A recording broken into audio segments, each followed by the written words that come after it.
सुबह के 11 बज रहे हैं। आपको पता है 12 राज्यों की 93 लोकसभा सीटों पर आज वोटिंग चल रही है। तीसरे चरण का मतदान है आज। आधी सीटों पर, कुल लोकसभा सीटों में से आधी सीटों पर मतदान खत्म हो जाएगा, तो ये कह सकते हैं आधा चुनाव आज खत्म हो जाएगा। सुबह 11 बजे तक जो वोटिंग फीसदी है वो थोड़ी देर में मिलेगा। 9 बजे तक का आंकड़ा हमारे पास है, जल्दी से जरा उस पर एक नजर डाल लीजिए।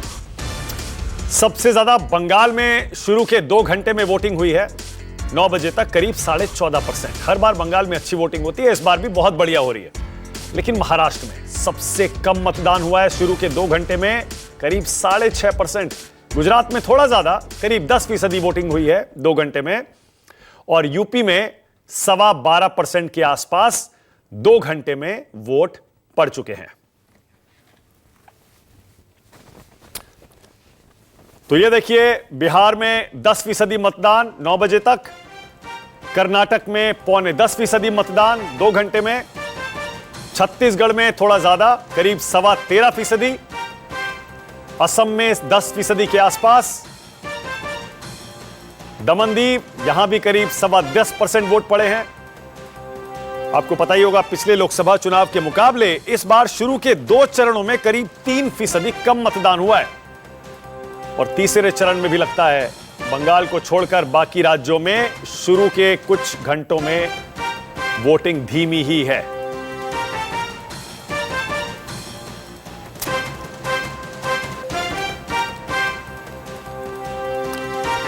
तो 12 राज्यों की 93 लोकसभा सीटें हैं। क्या क्या हैं? असम में आज 4 सीटों पर वोटिंग है, बिहार में 5, छत्तीसगढ़ में 7, गोवा में 2, गुजरात की 25 सीटें हैं क्योंकि एक सीट पर फैसला हो चुका है निर्विरोध। कर्नाटक की आधी 14 सीटों पर आज वोटिंग है, मध्य प्रदेश में 9, महाराष्ट्र में 11, उत्तर प्रदेश में 10 और पश्चिम बंगाल में 4 सीटों पर आज वोटिंग हो रही है। जल्दी से आपको अब एक बार फिर ग्राउंड जीरो ले चलेंगे और देखते हैं कि पोलिंग बूथ पर माहौल क्या है, वोटर क्या कह रहे हैं। जो बड़े बड़े दिग्गज हैं, आज बहुत से बड़े चेहरे चुनावी मैदान में हैं। डिंपल यादव हैं, अमित शाह, शिवराज सिंह चौहान, अधीर रंजन चौधरी, ज्योतिरादित्य सिंधिया, सुप्रिया सुले। मेरे साथ देखिए, फिलहाल अमिताभ ओझा हैं, मनोज पांडे हैं और वरुण सिन्हा। पहले वरुण के पास आपको ले चलता हूं, फिरोजाबाद। वरुण, जरा बताइए फिरोजाबाद में कैसी वोटिंग हो रही है?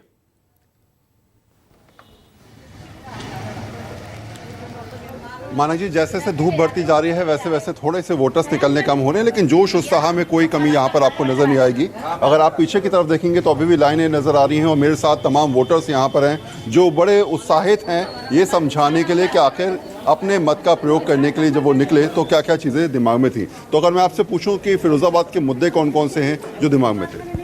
सबसे पहले तो महंगाई का मुद्दा है और रोजगारी का मुद्दा है। हमने तो अपना कर्तव्य निभा दिया है वोट डाल के, पर हम ये चाहते हैं कि नेताजी जो चुन के आए वो भी हमारी परेशानी को दूर करें। ये नहीं है कि वो बैठे हैं केवल, अपने रोजगारी जो महंगाई का है, अपना बेरोजगारी का है सबसे बड़ी। आप महिला हैं, जब घर से निकली क्या सोच थी? महंगाई, रोजगार, कौन कौन से मुद्दे हैं? या लग रहा है सब कुछ सही चल रहा है फिरोजाबाद? सबसे पहले तो सेफ्टी की बात आती है। महिलाओं के लिए सेफ्टी होनी चाहिए। पहले से तो बहुत सुधार है, मतलब मोदी जी ने बहुत अच्छा काम किया है पहले से। बस ये कहूँगी कि वोट फॉर गुड फ्यूचर। क्या स्थिति है सब फिरोजाबाद की? क्या लगा, क्या हालात अक्षय यादव, विश्वदीप सिंह सामने? कांटे की टक्कर है दोनों में, पता चलता है जब 4 जून को निर्णय आएगा जब। अभी तो कुछ पता नहीं चल रहा, मुकाबला कड़ा है यार, कांटे का टक्कर है। अच्छा ये बताइए जरा, मुद्दे क्या क्या दिमाग में है फिरोजाबाद की? कांच उद्योग, शीशा उद्योग, मुद्दे कोई नेता नहीं सुलझा पाएगा। सब नेता अपनी जेब बनने में लगे रहते हैं। तो आपको लगता है कि शायद मुद्दे डाउन हो जाते हैं, चेहरे बड़े हो जाते हैं? हाँ, बस यही हाल है। यस सर, सही कह रहे हैं सर। हाँ, मैं तो नोएडा से आया हूँ वोट डालने के लिए, तो पर मेरा तो वोट जो है मतलब भाजपा के लिए प्रेफरेंस है। बाकी पर्सनल चॉइस सिटी वाइज लेके थोड़ी सी डिफरेंट हो जाती है। और कई बार जो है कि मोदी जी का चेहरा है, मोदी जी हमारे नेता हैं, तो उस तरह से जाती हैं चीज़ें। बस यही है। परिस्थितियाँ क्या हैं फिरोजाबाद की? शीशा उद्योग कितना बढ़ा, कितना घटा, क्या दिमाग में ये चीज़ें हैं? मजदूरी, यहाँ रोजगार है या नहीं है? रोजगार ख़त्म होते जा रहे हैं। हमारे शहर का जो काम है चूड़ी का, वो ख़त्म होता जा रहा है। किसी की कोई निगाह नहीं है, कोई भी नेता आ जाए चाहे कोई भी। चूड़ी का पहले 3 फैक्ट्री हमारे पास 100-125, अब हो गई 50। माल बिक नहीं रहा है किसी भी सूरत में। बस जो बड़े उद्योगपति हैं उन लोगों के मजे हैं, या जो लेबर है उनके मजे हैं। बीच के उद्योगपति हैं जो छोटे मोटे, उनका कुछ वो नहीं है, विकास हो नहीं रहा बिल्कुल भी। अच्छा, मैं आपसे अगर पूछूं, थोड़ा सा आगे आ जाइए, कौन कौन से मुद्दे दिमाग में चल रहे हैं, ऐसी कौन सी परेशानियां हैं, या सब कुछ फिरोजाबाद में ठीक है? क्या चीज़ें लेकर आप वोट डालने आई हैं आज? क्या दिमाग में चल रहा है? बस हम तो वोट डालने आए, हमको तो कुछ भी अच्छा नहीं लगता ऐसा फिरोजाबाद। क्यों? एक तो गंदगी बहुत रहती है फिरोजाबाद में, हाँ। और महिला की सेफ्टी, ये मत पहन के जाओ, वो मत पहन के जाओ, ये सब चीज़ लेके बस, और कुछ नहीं। पहले से सुधार है या वो पहले से नहीं, सुरक्षा, नहीं। महिला सुरक्षा में हाँ, सुधार तो है, थोड़ा बहुत है, थोड़ा बहुत है, ज़्यादा नहीं है। ज़्यादा नहीं है। और इसमें सुधार की बहुत गुंजाइश की जरूरत है, व्यापार में भी, और है व्यापार तो ना, खत्म हो गया, व्यापार तो ज़रा बहुत खत्म होते जा रहे हैं। तो मानक जी, परिस्थितियां हैं और शायद इन परिस्थितियों के हिसाब से ही हर आदमी चाहता है कि अपने मत का प्रयोग किया जाए। एक बार दोबारा से मैं दिखाता हूं आपको, दोपहर के करीब 11 सवा 11 का समय है, लेकिन उत्साह में कोई कमी नहीं है। 4 या 5 बूथों पे आपको लाइन नजर आ रही होगी, महिलाएं अलग नजर आ रही हैं, पुरुष अलग नजर आ रहे हैं, और बाहर की तरफ भीड़ है, इसलिए लोग इंतजार कर रहे हैं इस कॉरिडोर में कि जैसे ही नंबर आए वैसे ही लाइन में लगा जाए। ये स्थिति अगले 2-3-4 घंटे रहेगी और शाम के समय फिर वही लाइनें देखने को मिलेगी जो अमूमन हमने सुबह 7 बजे 8 बजे देखी थी। ओके वरुण, अब ऋषिकेश के पास चल रहा हूं क्योंकि उनके आसपास मुझे भीड़ भी दिखाई दे रही है। उसके बाद आ रहा हूं मनोज और अमिताभ आपके पास। पहले ऋषिकेश, जरा जल्दी जल्दी इन लोगों से पूछिए क्या मुद्दे हैं भाई इस बार बदायूं में? क्या यादव परिवार मुद्दा है, अखिलेश यादव का, या फिर योगी जी मुद्दा है, मोदी मुद्दा है, राहुल गांधी मुद्दा है?